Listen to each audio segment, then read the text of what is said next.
दोस्तों कहाँ से शुरू करें और कहाँ से ख़त्म ये हमको खुद ही नहीं समझ में आ रहा है। एक हो, दो हो, तीन हो तब ना, यहाँ तो एकदम लग रहा है कि प्रोजेक्ट और अच्छे अच्छे अपडेट्स की भरमार लग रही है।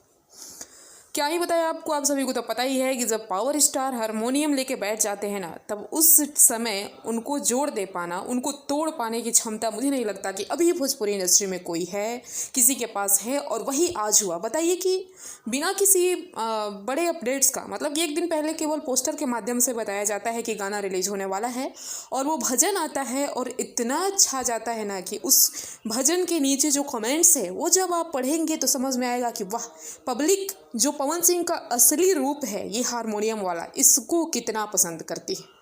तो तहे दिल से शुक्रिया इतना बढ़िया भजन लाने के लिए। और मुझे लग रहा है कि ए भोला जी के बाद ये दूसरा इस साल का सबसे बड़ा बेस्ट शिव भजन है और ये हमेशा बजने वाला है।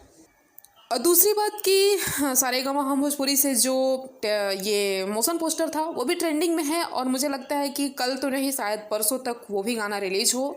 इधर टी सीरीज से भी पोस्टर आ गया है। और तो और भैया, एमएमबी रिकॉर्ड्स ने सोचा कि हम क्यों पीछे रहे, तो उन्होंने भी एक पोस्टर छोड़ दिया।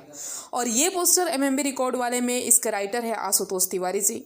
तो एक से बढ़कर एक गाने आने वाले हैं। विजय चौहान, सत्यजीत का अभी गाना आप लोग सत्यवीर सिंह का सुन ही रहे हैं, और विजय चौहान का एमएमबी रिकॉर्ड टी सीरीज़ वाला है, और आशुतोष तिवारी का एमएमबी रिकॉर्ड वाला है।